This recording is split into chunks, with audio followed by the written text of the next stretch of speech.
Hey friends, it's Raina. And Drew. And we are Instant Movie Reviews with Raina and Drew, coming to you from a Sunday night for a change because we're going to see a film today that is getting a ton of buzz. What are we seeing? We are seeing Predator Badlands. Oh man, and it's by the same person who did Prey, which I loved, and I've been telling Drew about it because if you experienced Prey, came out of nowhere during COVID, it went directly to Disney Plus, and people were like, this has no right to be this good. Yeah.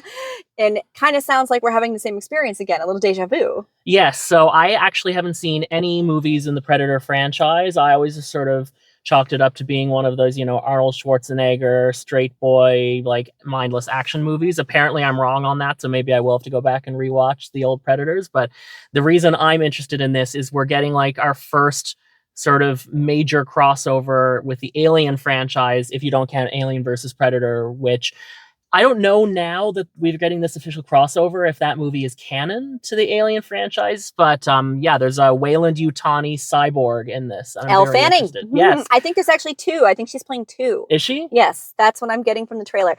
I also am not super familiar with the Predator franchise. It never really seemed like my jam either. I have a friend who's obsessed with it and even has like a really cool Predator mask. Oh, yes. But it's not, again, I'm not huge on the Arnold Schwarzenegger like action flicks either. And I do like the Alien franchise. I liked most of the Alien TV show that recently came out. I think it kind of started weak and ended weak, but the middle was phenomenal. I've only seen the first episode, but I have to finish it, but no spoilers. Yeah, no spoilers. It just started and ended weak for me, but the middle was phenomenal, enough for me to want to watch another season and enough for me to be interested in this film as well. I am more interested in this because of the Weyland-Yutani connection. And from the trailer, what I can basically glean is it's one of these predators who's somehow has to prove himself. Like he's let his family down somehow. They're very warrior oriented. So he's gone to like the most craziest planet in this franchise where he has to fight lots of creatures. And it sounds like from the trailers that they don't usually come back alive. And somewhere along the way, he finds Elle Fanning's android character, who reminds me a lot of the scene from Battle Angel where he pulls her out of like the rubble and it's like half of an android. Where is our Alita Battle Angel sequel? Anyway, random aside. Anyway. I loved that film. I love the manga. I love the original anime. It's great. And you can see how it inspired a lot of different things.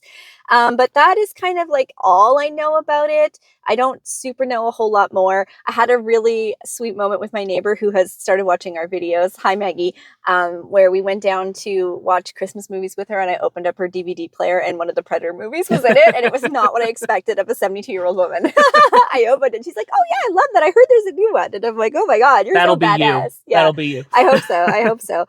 So yeah, we're gonna go in, and any expectations? I just hope that it's entertaining, and I'm interested to see if there are any other crossovers or Easter eggs to the Alien franchise, which I know much better than this. Yeah. But I'm open-minded. It's getting great reviews. It's overperforming at the box office, so I'm ready for it. Yeah, me too. So let's go to the movies. That felt like a quick movie. That really felt quick. Yeah, I think it was definitely under 2 hours. So it started at like 6:40, and then we had trailers and stuff. So I'd say it was probably just over an hour and a half. Yeah, I didn't check the time going in, but it felt breezy. Yeah, it felt quick. It was very fast paced. Okay, so as somebody who's not super into this franchise, what were your first impressions? So I felt like the opening could have done a little bit more to establish why the main predator was going to go to this planet and try to get this trophy.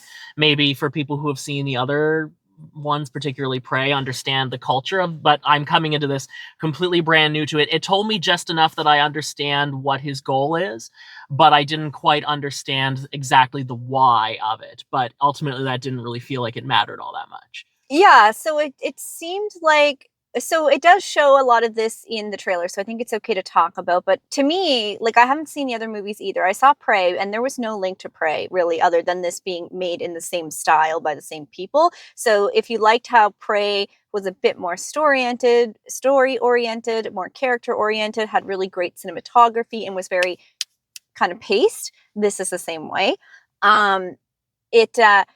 you're following this Yaocha while he is trying to basically prove himself to his clan. Like, in order for him to be accepted into adulthood, into his clan, he has to go take some kind of a prey and, you know, say, this is what I'm going to go kill. And then he has to go kill it and come back with his trophy. And then he's accepted into society as part of the clan.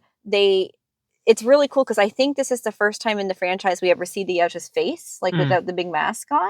Oh, we've never seen it before? Yeah, I feel like I've seen the face of that creature before, but maybe I'm just thinking about the trailer for this very movie. I think that's it, right? So I think this is the first time we've seen its face. I think this is the first time we've really heard its language. Like, I think with the other films, when you were seeing things from its perspective, the Predator's perspective, it was looking through like its headgear and stuff. So I remember seeing like images of like the sort of heat-seeking vision. Everything's like in just colors. Yeah, exactly. So you don't have that tech here, which I think is really cool because like he crash lands on this planet and like the creatures all take all of his stuff. So like kind of the cool thing of this is he has to rely on what's in the Badlands, which I thought was cool. It kind of felt video gamey in that way of like you start the game with nothing and then you have to like almost felt like Metroid. Yeah. He gains different tech and different things as he goes on. It felt like a video game to me. And there's been a few films that we've seen recently that have felt a little video gamey to me. So it felt video gamey. And just basically the premise of this is he is on this Badland planet. He's decided to like pick one of the hardest things that you can kill, and he has to come back with it in order to be accepted into his clan. There's other circumstances there, but we don't want to spoil anything. So I'm just kind of trying to go what's in the trailer. And you know from the trailer that Elle Fanning is, there's 2 androids that she's played.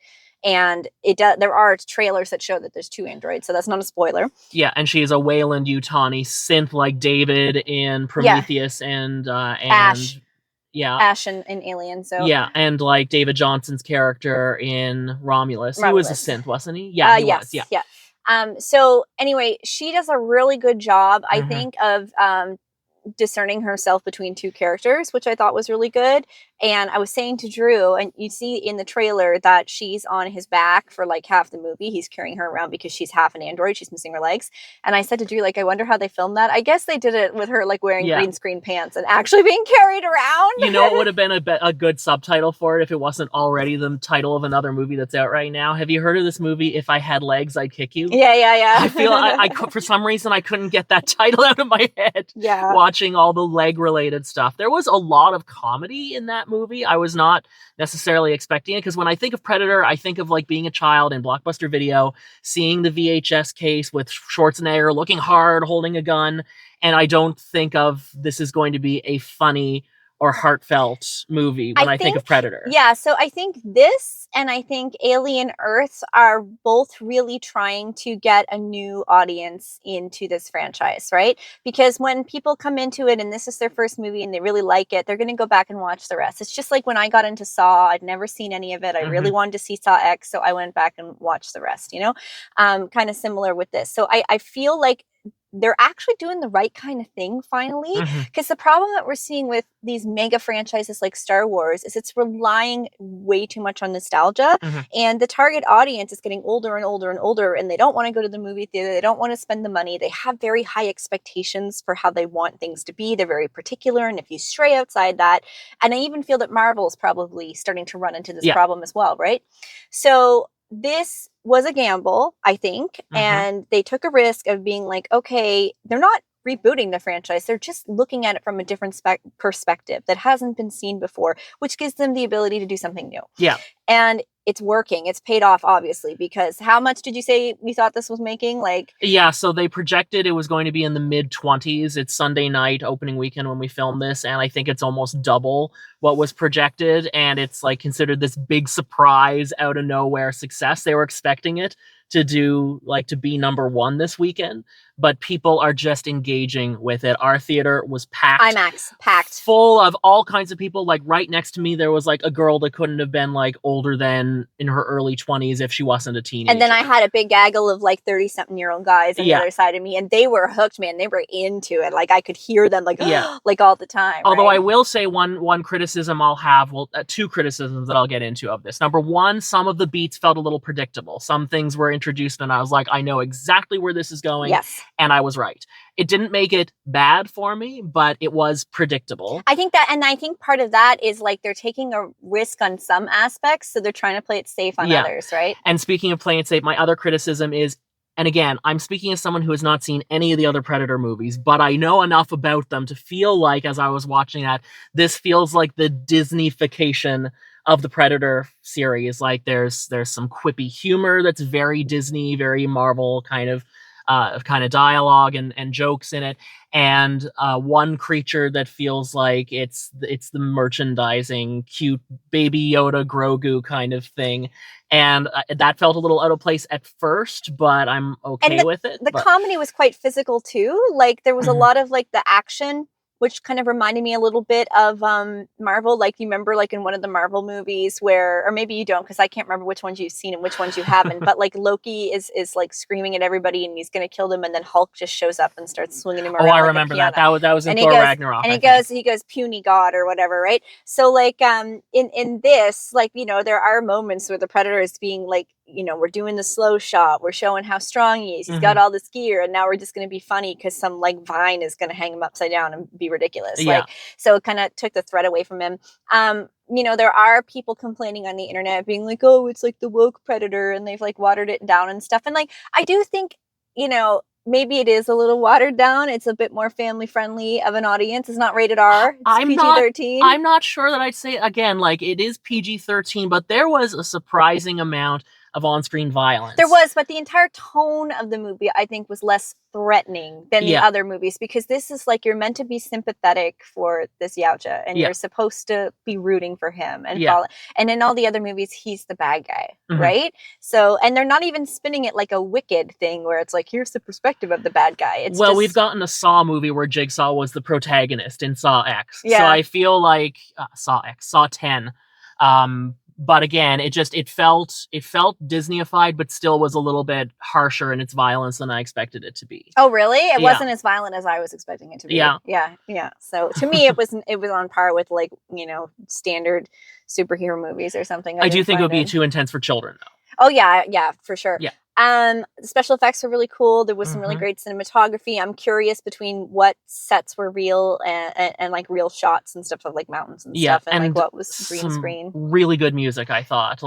Like, sort of like big tribal drums, but then like weird, like kind of auto-tuned chanting, and it just felt the soundtrack was very noticeable to me, and I enjoyed that a lot. And I'm just loving Elle Fanning is just having a year. Like, she has put out some really, really cool content this year. I really, really love her in Death Stranding. And I know that was like a huge sci-fi project she took on, and this, and she's been in some other things that have been kind of sci-fi, a little bit of horror, a little bit of comedy and stuff. And she is just like, she's having a year. She did a lot of work, and this is all coming out now. And she did one of those lie detector videos with her sister. Oh, yeah. And it was so funny because they were just like talking about how they find Jack Black sexy, and I just thought that was hilarious. Okay. I know, okay, right? But yeah, like, again, despite the fact that I found aspects of it predictable, I still very much enjoyed that. I'm very curious as to what this franchise is going to do. So if the idea was to bring in new fans to the franchise, well, it worked for me. I think it's going to bring in a lot of new fans. So how would you rate it, Drew? So just because of the little bit of predictability that I found, and I thought that the cute creature was kind of out of place, and again, of Disney-fication of a franchise that I don't think really needed it, it's going to land at an 8 for me. Like, I very much enjoyed it, but those two criticisms do have to make me reduce it slightly, but I still want to give it a positive review. What about you? Yeah, I'm an 8 as well. Actually, I was even thinking of going lower, like a 7.5. Like, it's not that it's bad. I think it's great. I think it's worthy of the praise it's getting. I just didn't think it was anything all that new. Like, it was fun. It was good. It was like a good movie. It was a good movie. Like, I don't know that I'd watch it again, and I don't know that I'd be like screaming from the rooftops that people need to go see it. Like, I think it's going to have a lot of buzz right now because it did do so well this weekend. And I'm not saying it doesn't deserve the buzz. I just don't want it to get overhyped where people think that, because I feel like Prey came out of nowhere, and Prey really shocked people. I remember reading a lot about Prey when it first came out. I think it's part of the element of that was just the element of surprise. I don't really think this has the element of surprise, especially because of all the marketing. Like, we kind of know what we're getting into with it. The surprise is that the Predator franchise is now a franchise that will bring in money again. Yeah. Yeah. But it was cool. It was really cool. So yeah, I mean, I'd say about an 8 as well. Yeah. And I mean, I want to see more of what this group is going to keep making, because I did enjoy Prey. I liked Prey more, but I didn't enjoy this. And yeah, I think the guy said, who either directed or produced it, I have to look it up, but I think he said he had like 3 films in mind, not necessarily presenting them as a trilogy that's connected. He just had 3 films in mind. So. Although this does end on a bit of a cliffhanger. Although, as someone new to the franchise, I'm not sure how much I should take out of the cliffhanger, but it definitely feels like it was building up to something.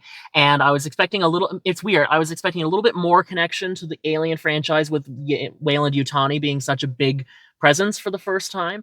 And at the same time, I was surprised at how certain things were not present. I'm not going to say what to avoid spoiling it, but if there's another one, I do hope that there's more of a linking together of the Alien world and Predator. You can't really watch this and place it in the timeline of all the Predator and Alien movies. Like, you can't really place it and be like, oh, it comes before this or in between that. Like, it's not tied in really to anything. It's its own thing, right? So because it's its own thing, though, you don't have to have seen anything to enjoy it. You can just go and enjoy it. It's a good action flick, action sci-fi, crazy jungle. I was never bored. I think it's going to do better than films like Jurassic Park and stuff that came out this year and everything, or what was it, Jurassic Rebirth or whatever, or Tron Ares. I mean, that's a low bar there. But yeah, I will say before we end the review, there is one big Alien franchise Easter egg that takes place towards the end that I very much enjoyed as a big fan of that franchise. We were both almost ready to quote it in the theater, so that was kind of fun. Yeah. But yeah, it was definitely worth seeing, and I think that people should go see it if they're even slightly curious, like I was. Yeah, and you're going to see a few films this week too. Yeah, I'm going to. So there's Cineplex is starting like these surprise Monday premieres. So it's a movie that's not out yet. I don't even know what it is. I know the rating is PG, so I'm hoping it's not something lame and like super family friendly, because that's not going to be my jam. But I'm seeing that tomorrow, and I'm seeing Begonia on Tuesday. Yeah, and I'm taking my son to see Paw Patrol on Tuesday. And Ange and I really want to see Die My Love. I'm not sure where we're going to be able to fit it in. It's not doing too well in the theaters, but I think that's because the target audience is angry moms. So like not everybody. There was a film that Ange and I really, really liked that was also a hard watch called Night Bitch. And it just, if you didn't get it, you didn't get it. But for the people who got it, we got it. So I feel like Die My Love is going to be one of those. Yeah. Okay. Like, I think it's going to be very specific. Begonia, Ange saw. I was going to see it with you, but I just decided after Ange's review, because I've seen what it's based on, Save the Green Planet. And I just have decided I don't want to go see it. I like the original, so I'll let Drew enjoy it and give it. But I also did my first shorts review, because I did finally get to see Strange Harvest, which I freaking loved. So I did a shorts review of it. And who knows, I might be able to sneak in something else. I'm trying to track down Good Boy, so I can maybe review that or something. We'll see. But anyway, in the meantime, please like and subscribe. Leave us a comment. Let us know if you liked this movie or any of the movies we're reviewing. We really appreciate it. And you can also hype us if you happen to have that function, but I feel like hype is just made up. Yeah. Hype is made up and the points think it's don't like matter. A big psyop. Yeah. They're trying to trick us into thinking that something exists that doesn't. And they're trying to make us go crazy. I know. I think so. But anyway, we'll see you guys at the movies. See you at the movies.